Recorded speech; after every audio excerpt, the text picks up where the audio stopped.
छत्तीसगढ़ की राजधानी रायपुर में बीजेपी लेजिस्लेटिव पार्टी की अहम बैठक है।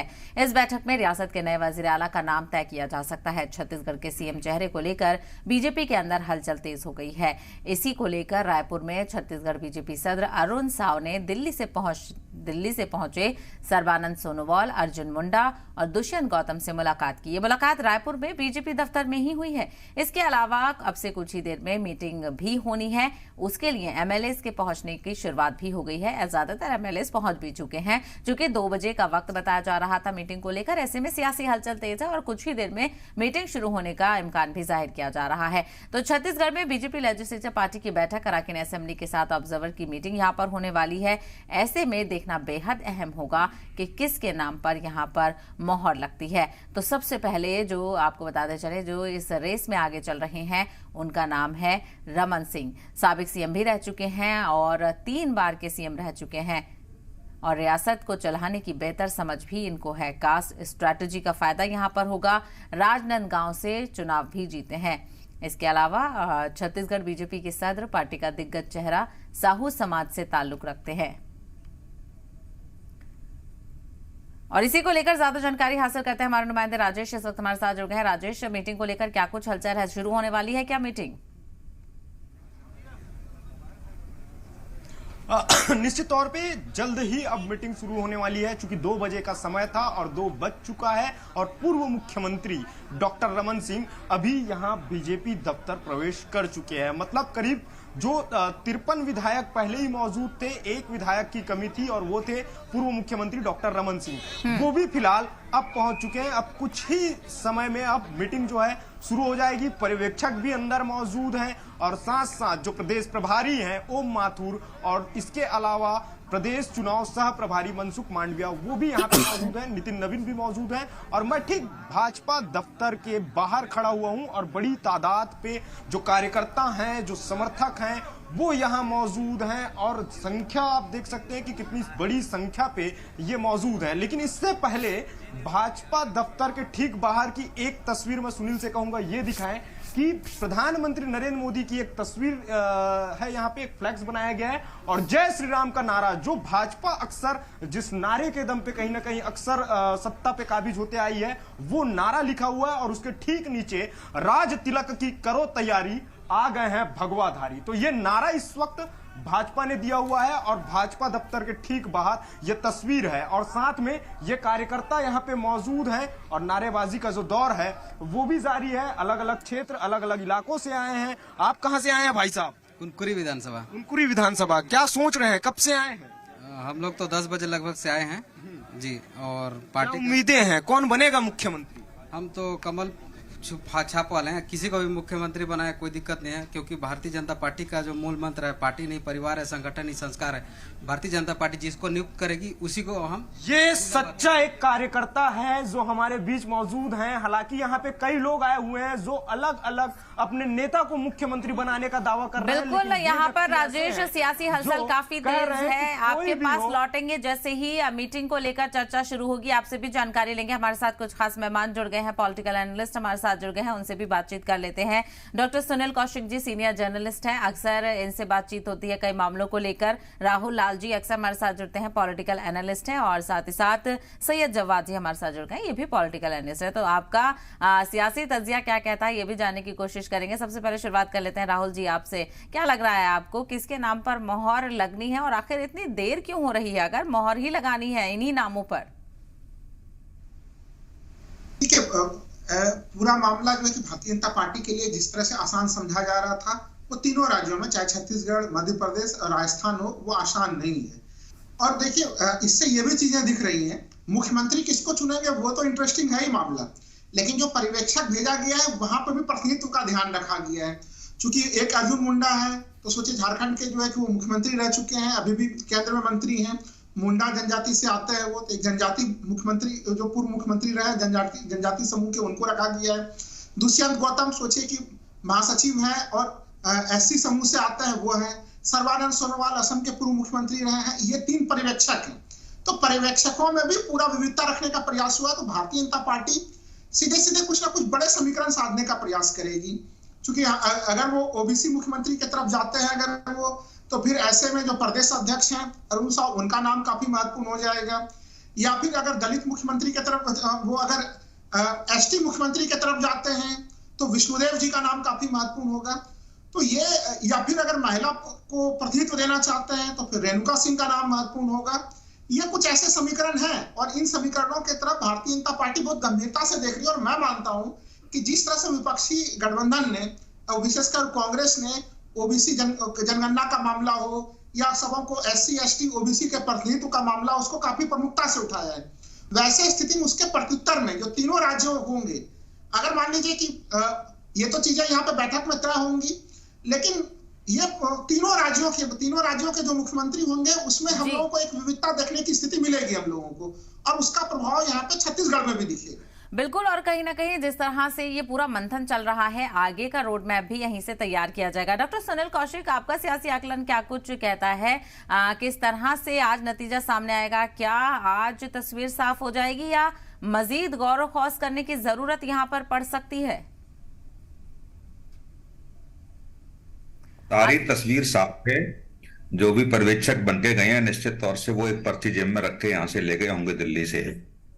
सारा कुछ तय दिल्ली में हो गया है, लेकिन एक जनता को दिखाने के लिए, मीडिया के माध्यम से कार्यकर्ताओं को संतुष्ट करने के लिए, चाहे कोई भी पार्टी हो, इस तरीके से रखती है कि विधायक दल की मीटिंग होगी, सारे कार्यकर्ताओं से बैठ के बात होगी, ये सब दिखाने के लिए अच्छी लगती है।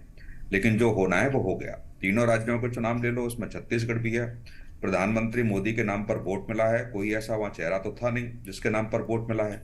लोकसभा चुनाव में भी प्रधानमंत्री मोदी के नाम पर वोट मांगा जाएगा, किसी और के चेहरे पर वोट मांगा नहीं जाएगा। जब विधानसभा के चुनाव मोदी के चेहरे पर हो सकते हैं तो लोकसभा का चुनाव तो मोदी के चेहरे पर होगा ही। हाँ, ये जरूर है कि 2024 के लोकसभा चुनाव से पहले कोई ऐसा कदम बीजेपी नहीं उठाना चाहती है जैसे छोटे से भी कहीं से बगावत हो, कुछ लोग हों, पार्टी की तोड़फोड़ होती है। और मध्य प्रदेश, राजस्थान में पिछले 5 साल में देखा भी कि जिस तरीके से कांग्रेस ने जल्दबाजी में बिना मशवरा के जो मुख्यमंत्री के दावेदार थे उनको दरकिनार करते हुए जो गांधी परिवार के नजदीक थे उनको मुख्यमंत्री बना दिया, तो देखा मध्य प्रदेश में सरकार चली गई, राजस्थान में जाते जाते रही और इस विधानसभा चुनाव में भी सत्ता चली गई। तो ये सब चीजें देखना बहुत आवश्यक होता है। जातिगत समीकरण क्या होंगे, धार्मिक समीकरण वहां क्या होंगे। आदिवासी वोट है, भरपूर बीजेपी को मिला है, जो आंकड़े कहते हैं सर्वे के। 20 विधानसभा के शुरू में चुनाव देखा था, जब पहले चक्र में जब वोटिंग हुई थी, महिलाओं ने निकल करके और एक रिकॉर्ड तोड़ा था वहां जिस तरीके से, और वो 20 लोक विधानसभाओं की बात कर लेंगे तो बीजेपी को भरपूर वोट मिला है। तो महिलाएं अग्रणी रहेंगी कि नहीं रहेंगी, कम से कम मुझे लगता है 3 विधानसभा चुनाव हुआ है यहाँ पे 3 राज्यों में, कोई महिला मुख्यमंत्री भी हो सकती है। और रेणुका जी को मंत्री पद से इस्तीफा दिया है, सांसद से तो देना अलग बात है, मंत्री पद से इस्तीफा दिया है, तो निश्चित तौर से छत्तीसगढ़ की राजनीति में उनकी भूमिका अहम बीजेपी ने रखी होगी। बिल्कुल, और बहुत सटीक आपने जवाब दिया यहाँ पर कि सब कुछ तय हो चुका है, लेकिन बस एक तरह से रस्मी चीजें की जा रही हैं कि थोड़ा सा माहौल यहाँ पर बनाया जाए। और बड़ी खबर यहाँ पर सामने आ रही है, वो भी आपको बताते चले। रायपुर में थोड़ी ही देर में लेजिस्लेटिव पार्टी की बैठक होने वाली है। सीएम के ऐलान पर रमन सिंह का बयान भी सामने आया है। सीएम के नाम के ऐलान में सिर्फ 1 घंटा बाकी है, 3 बजे तक सीएम के नाम का ऐलान हो जाएगा। डिप्टी सीएम के नाम का भी ऐलान होगा। तो यहाँ पर खुद रमन सिंह ने ये बात कही है, और ऐसे में देखना बेहद अहम होगा कि यहाँ पर रमन सिंह को कंसीडर किया जाता है या नहीं, और डिप्टी सीएम को लेकर भी किस तरह की कयासराइयां देखने को मिल रही हैं, उस पर क्या कुछ मोहर लगती है। क्या जो ये नाम चर्चा में चल रहे हैं उनमें से एक को सीएम और एक को डिप्टी सीएम यहाँ पर बनाया जाएगा। तो लगातार चर्चाओं का दौर यहाँ पर जारी है, लेकिन बहुत खास चीजें यहाँ पर सामने आ रही, जिस तरह से डॉक्टर सुनील कौशिक ने भी कहा कि सब कुछ तय हो चुका है, बस इंतजार है रस्मी ऐलान का। 1 घंटा बाकी है, 3 बजे डिक्लेयर हो जाएगा और विधायक दल की बैठक होगी। विधायक दल की बैठक में ही तय होगा। आपकी दावेदारी बड़ी मजबूत है। अब नाम बहुत सारी चर्चा में आते हैं, जिसका भी नाम दिल्ली तय करेगा और विधायक दल तय करेगा, उसका हो जाएगा। आप कोई संकेत मिले हैं, कोई बातचीत हुई है? नहीं, किसी को कोई संकेत नहीं। विधायक दल में बैठक में ऑब्जर्वर से मुलाकात हुई? नहीं, अभी जा रहा हूँ। तो क्या लग रहा है कि कब आज अनाउंसमेंट हो जाएगा? आज डिप्टी सीएम भी बनेंगे, बाकी भी होगा, कोई दिक्कत। सुना साबिक सीएम और रमन सिंह, इनका नाम भी इस चर्चा में आगे है कि हो सकता है कि इनके नाम पर ही कहीं मोहर न लग जाए। सैयद जवाद जी, कहा जा रहा है कि 1 घंटे में तस्वीर साफ हो जाएगी, यानी सस्पेंस पूरा खत्म हो जाएगा। दिल्ली और जो एमएलएस की बैठक होने वाली है उसमें ही ये फैसला लिया जाना है। सैयद जवाद बिल्कुल लिया जाना है। जी बिल्कुल लिया जाना है, लेकिन इसके बरफ में एक दूसरी चीज भी देख रहा हूं। क्या भारतीय जनता पार्टी के अंदर अंतर्कलह की शुरुआत हो चुकी? इसको भी नजरअंदाज नहीं करा जा सकता, क्योंकि तीनों राज्यों में अभी तक कोई भी चेहरा जो है वो सीएम के नाम का नहीं आया। तबके शिवराज सिंह चौहान ऑलरेडी मुख्यमंत्री थे और बड़ी मेहनत और मशक्कत के बाद जो है वो प्रचंड बहुमत एक मिला भारतीय जनता पार्टी को मध्य प्रदेश में, और यही स्थिति जो है बनी हुई है राजस्थान के अंदर। और अब रमन सिंह के साथ देखिए, भारतीय जनता पार्टी का जो एक स्ट्रक्चर है काम करने का, वो दिखाने के लिए तो कुछ और है और बताने के लिए कुछ और है। तो देश और प्रदेश के अंदर जिस तरीके से एक राजनीतिक माहौल चल रहा है, तो आप सोचिए इतने दिन के बाद भी अगर सीएम का अनाउंसमेंट नहीं हो पा रहा है तो अंतर्कलह कितनी होगी। और इसके बाद एक भारतीय जनता पार्टी के लिए एक तरफ कुआं और एक तरफ खाई वाली स्थिति होगी 2024 में, क्योंकि जो शीर्ष नेतृत्व रहा, और खास तौर से चाहे उधर वसुंधरा राजे जी हो गए, इधर शिवराज सिंह चौहान हो गए, डॉक्टर रमन सिंह हो गए, ये तमाम दिग्गज चेहरे हैं। अगर इनको साइडलाइन करा जाता है तो आप देखिए 2024 में भी स्थिति दूसरी होगी, और इनको दोबारा करा जाता तो इनकी मजबूती जो है वो केंद्र के अंदर और ज्यादा मजबूत होगी, हस्तक्षेप और ज्यादा होगा। क्योंकि हम इस चीज को बाखूबी बार बार कह रहे हैं कि अगर इतनी देरी हुई तो प्रदेश का कितना नुकसान हुआ, और यही अगर अपोजिशन के अंदर होती तो कितनी भारतीय जनता पार्टी के लोग छाती पीटते कि दिन रात चलता होता कि अंतर्कलह है, अंतर्कलह है, अंतर्कलह है, यही चलता रहता टेलीविजन के ऊपर।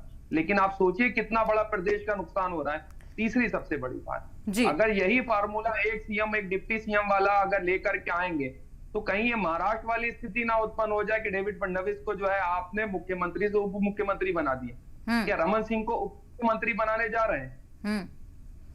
बिल्कुल, ये बड़ा सवाल यहाँ पर खड़ा हो रहा है। और राहुल लाल जी, ये तमाम तर सवाल सही भी हैं जिस तरह से देरी हो रही है, और क्या ये चीजें निकलकर जो सामने आ रही हैं इससे ये साफ हो रहा है कि बीजेपी जो है वो फिलहाल किसी को नाराज करने की स्थिति में नहीं है, क्योंकि आगे बड़ा चुनाव भी है। ऐसे में किसी की भी नाराजगी यहाँ पर मोल नहीं ली जा सकती, क्योंकि अपने अपने लीडरान के अपना अपना एक दल है जहां पर विधायकों का समर्थन भी देखने को मिलता है।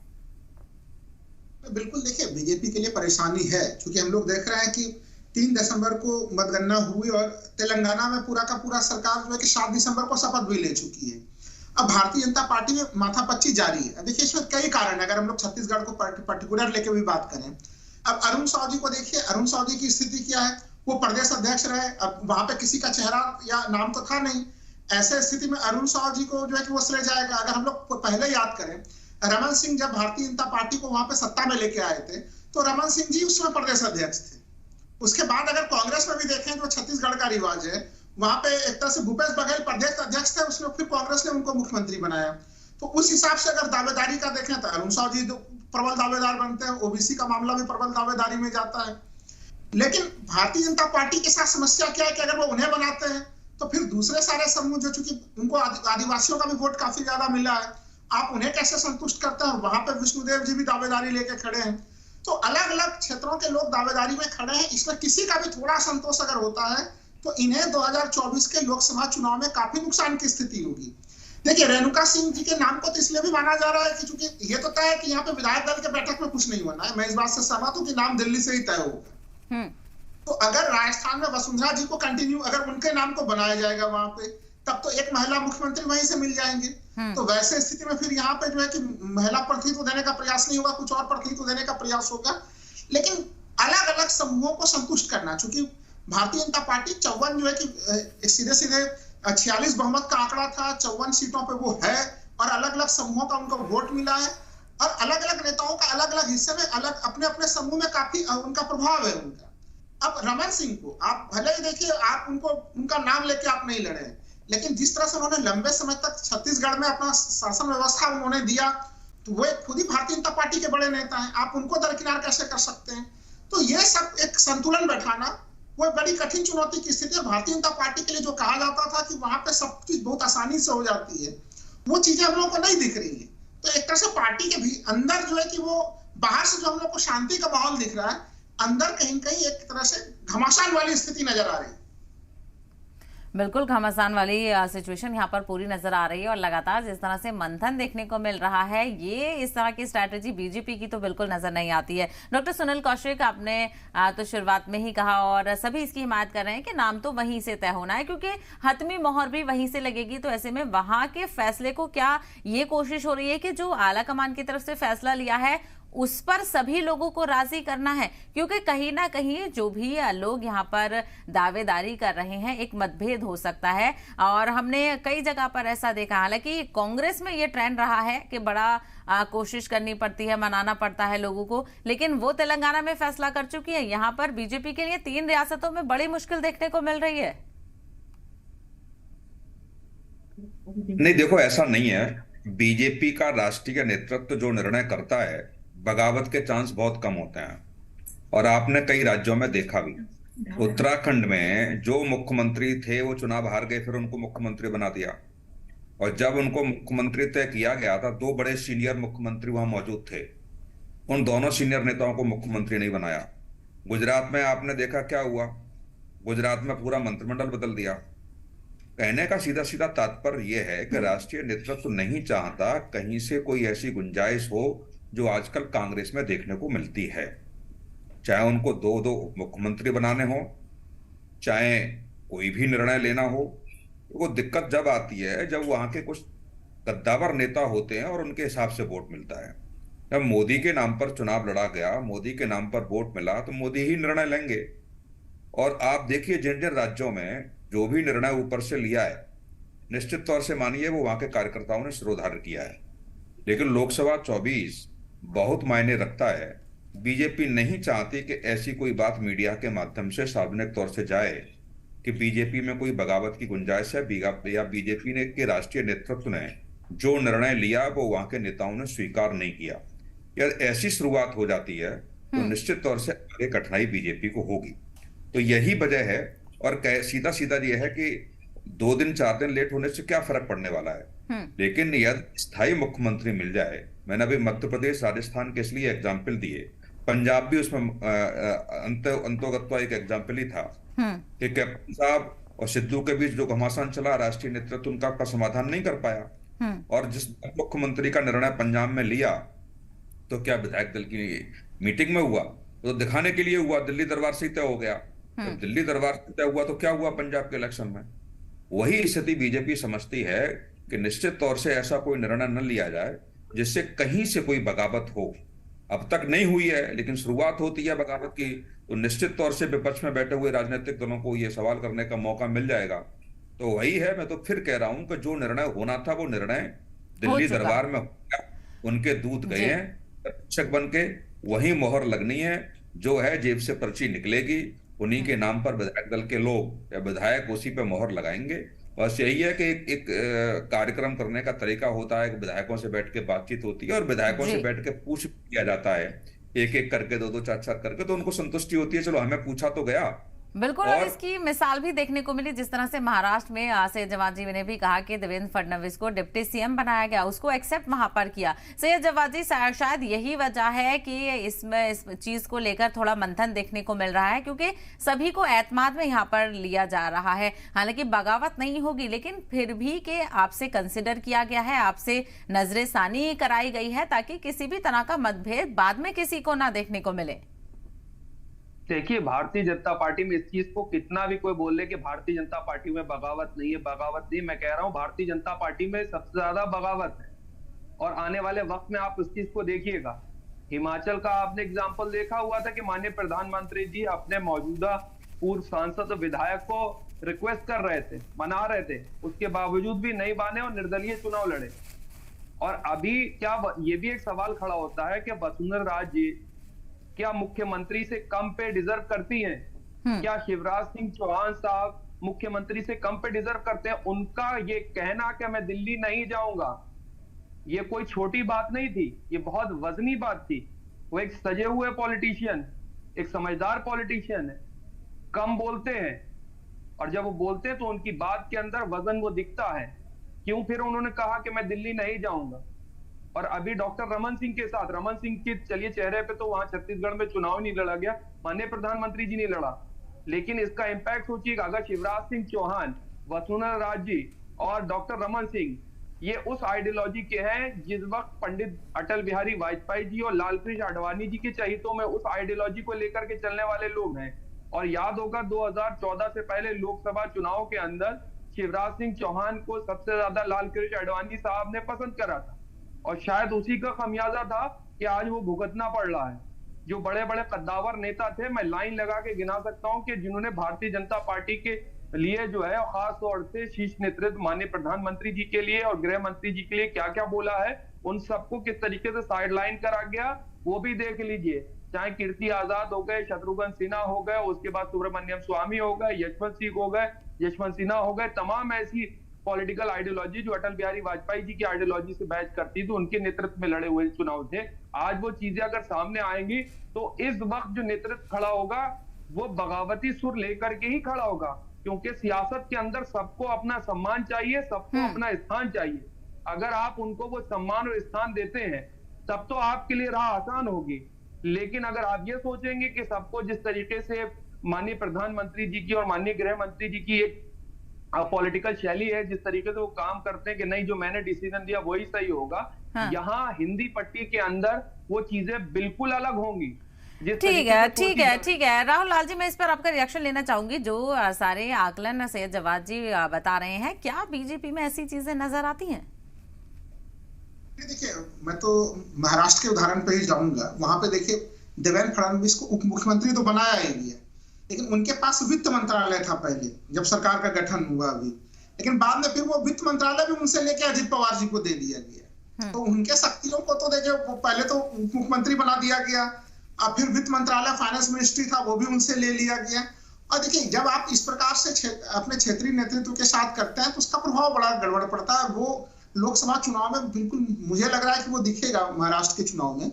ऐसे स्थिति में भारतीय जनता पार्टी के लिए बहुत यहाँ पे चूंकि अब लोकसभा चुनाव में समय नहीं है, इस जगह पे अगर पार्टी के वरिष्ठ नेताओं को वो अगर उनको असहज करते हैं या उनको सही सम्मानपूर्ण स्थान उन्हें प्रदान नहीं करते हैं तो फिर बड़ी कठिनाई होगी। अगर राजस्थान के संदर्भ में हम लोग बात करें, वसुंधरा राजे के जो समर्थक विधायक है उनके टिकटें मिली, वो तो चुनाव जीते ही जीते, लेकिन साथ ही साथ जो उनके बागी थे जैसे मोहम्मद यूनुस जी थे, उनके जो जिनको पार्टी ने टिकट नहीं दिया वो खड़े भी हुए, वसुंधरा का उन्हें अप्रत्यक्ष समर्थन भी था, वो चुनाव जीते।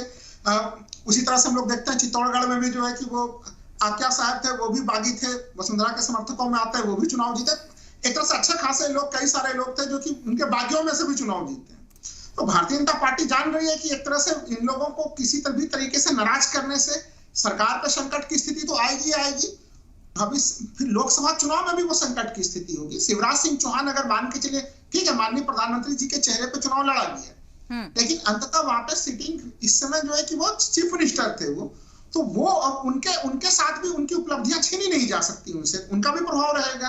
तो मुझे लग रहा है कि इन सब स्थितियों को बैलेंस करने में कि कैसे सभी दलों को बना लिया जाए, क्योंकि देखिए इन चेहरों को साइडलाइन किया गया था, पहले से किया जा रहा था लगातार, और उसके बाद नए चेहरों को आगे बढ़ाया जा रहा था बीजेपी की तरफ से, अलग अलग जगहों पे कहीं कहीं उन्हें प्रोत्साहित किया जा रहा था। तो जिनके मन में आशा थी, अगर आप पुराने लोगों को लाते हैं तो फिर उन नए लोगों को आप कैसे खुश करते हैं, उनके उम्मीदों पे पानी फिरता है। ये संतुलन कैसे बनाएगी भारतीय जनता पार्टी, यही चुनौती है उनके पास। अगर ये चुनौती ना होती तो फिर तीनों राज्यों के मुख्यमंत्री का नाम कब का आ चुका होता। बिल्कुल, और बस इंतजार है कि अब नामों का रस्मी ऐलान किया जाए और बात यहीं खत्म हो जाए, और फिर हलफ बर्दारी भी तो देखनी है। आप सभी मेहमानों का बहुत शुक्रिया अपना इस मामले को लेकर नजरिया बताने के लिए, और फिलहाल इस बुलेटिन में इतना ही, दीजिए इजाजत। आप देखते रहिए जी सलाम।